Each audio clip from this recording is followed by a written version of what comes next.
स्वामी चरित्र सारामृत षष्ठोऽध्यायः। श्री गणेशाय नमः। धरोनी शिशूचा हात, अक्षरे पंडित लिहिवित, तैसे हे स्वामी चरित्रामृत स्वामी समर्थ वदविती। मी केवळ मतिमंद, केवी वर्णू चरित्र गाध, परी माझा हा छंद स्वामी समर्थ पुरविती। ज्यांच्या वरप्रसादे करून मूढा होय शास्त्रज्ञान, त्या समर्थांचे चरण वारंवार नमितसे। कृपाळू होऊनी समर्था, वदवावे आपुल्या चरिता। श्रवणे श्रोतयांच्या चित्ता, ब्रह्मानंद प्राप्त होवो। सुरतरुची घेऊन सुमने, त्यासी अर्पावी प्रीतीने। झाला ग्रंथ स्वामी कृपेने, त्यांच्याच पदी अर्पिजे।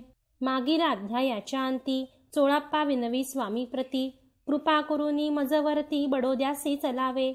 भाषण ऐसे ऐकोनी, समर्थ बोलती हासोनी। मल्हार रावाची या मनी, आम्हा विषयी भावनसे। म्हणून तयाच्या नगरात, आम्हा जाणे नव्हे उचित। अक्कलकोट नगरात, आम्हा राहणे आवडे। ऐसी ऐकोन या वाणी, चोळप्पा खिन्न झाला मनी। त्याने सत्वर येवोनी, तात्याप्रती सांगितले। ऐसा यत्न व्यर्थ गेला, तात्या मनी चिंतावला। आपण आलो ज्या कार्याला, ते न जाय सिद्धीसी। परी पहावा यत्न करोनी, ऐसा विचार केला मनी। मग काय केले तात्यांनी, अनुष्ठान आरंभिले। ऐसे नाना उपाय केले, परी ते सर्व व्यर्थ गेले। कार्यसिद्धीस न गेले, खिन्न झाले मुख त्याचे। भक्ती नाही अंतरी, दांभिक साधना ते करी। तया ते स्वामी नरहरी, प्रसन्न कैसे होतील। तयांनी माजविली ढोंगे, आणि केली नाना सोंगे। भक्ती विण हठयोगे, स्वामी कृपा न होय। मग तात्यांनी काय केले, सप्ताहासी ब्राह्मण बैसविले।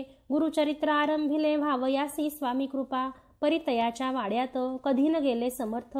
तात्या झाला व्यग्रचित्त, काही उपाय सुचेना। मल्हार रावण रूपाने, पाठविले ज्या कार्याकारणे। ते आपल्या हातून होणे अशक्यैसे वाटते। आता जाऊनी बडोद्यासी, काय सांगावे राजयासी। आणि सकळ जनासी, तोंड कैसे दाखवावे। ऐशा उपाये करोन, न होती स्वामी प्रसन्न। आता एक युक्ती योजून, न्यावे पळवून यतीसी। स्वामी केवळ ईश्वरमूर्ती, हे नेणे तो मंदमती। म्हणून योजिली कपटयुक्ती, परी ते सिद्धी ते न जाय। असो कोणे एके दिवशी, साधोनी योग्य समयासी। मेण्यात घालोनी स्वामीसी, तात्यासाहेब निघाले। कडप गावचा मार्ग धरिला, अर्धमार्गी मेणा आला। अंतरसाक्षी समर्थाला, गोष्ट विदित जाहली। मेण्यातून उतरले, मागुती अक्कलकोटी आले। ऐसे बहुत वेळा घडले, हाही उपाय खुंटला। मग पुढे राजवाड्यात, जाऊन या राहिले समर्थ। तेव्हा उपाय खुंटत, टेकिले हात तात्यांनी। या प्रकारे यत्न केले, परी तितुके व्यर्थ गेले। व्यर्थ दिवस गमावले, द्रव्य खर्चिले व्यर्थची। मग अपयशा ते घेवोनी, बडोद्यासी आले परतोनी। समर्थ कृपा भक्ती वाचोनी, अन्य उपाये न होय। परी मल्हार रावण रूपती, प्रयत्न आरंभित पुढती। सर्वत्रासी विचारती, कोण जातो स्वामीकडे। तेव्हा मराठा उमराव, यशवंत तयाचे नाव। नृपकार्याची धरून हाव, आपण पुढे जाहला। स्वामी कारणे वस्त्रे भूषणे, धन आणि अमोल रत्ने। देऊनी त्याजवळी नृपाने, आज्ञा दिधली जावया।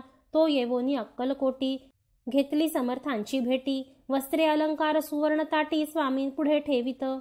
ती पाहून समर्थांना, तेव्हा अनिवर क्रोध आला। यशवंत पाहोनी डोळा, काय तेव्हा बोलले। अरे बेडी आणूनी, सत्वर ठोका याचे चरणी। ऐसे त्रिवार मोठ्यानी, समर्थ क्रोधे बोलले। क्रोध मुद्रा पाहोनी, यशवंतराव भ्याला मनी। पळाले तोंडचे पाणी, लटलटा कापू लागला। मग थोड्याच दिवशी, आज्ञा आली यशवंतासी। सत्वर यावे बडोद्यासी, तेथील कार्यासी सोडूनी। साहेबा विष प्रयोग केला, मल्हार रावावरी आळ आला। त्या कृत्या माझी यशवंताला, गुन्हेगार लेखिले। हाती पायी बेडी पडली, स्वामी वचनाची प्रचिती आली। अघटित लीला दाविली, ख्याती झाली सर्वत्र। समर्थांची अवकृपा जयावरी, त्याच्या कष्ट होती शरीरी। कृपा होय जयावरी, तया सर्वानंद प्राप्त होय। महासमर्था भक्तपालका, अनादि सिद्धा जगन्नायका। निषेदिनी शंकर सखा, विष्णूची या मनी वसे। इति स्वामी चरित्र सारामृत, नाना प्राकृत कथा संमत। सदा भक्त परिसोत, षष्ठोऽध्यायः गौडः। इति श्री स्वामी चरित्र सारामृते षष्ठोऽध्यायः गौडः। शुभं भवतु, शुभं भवतु।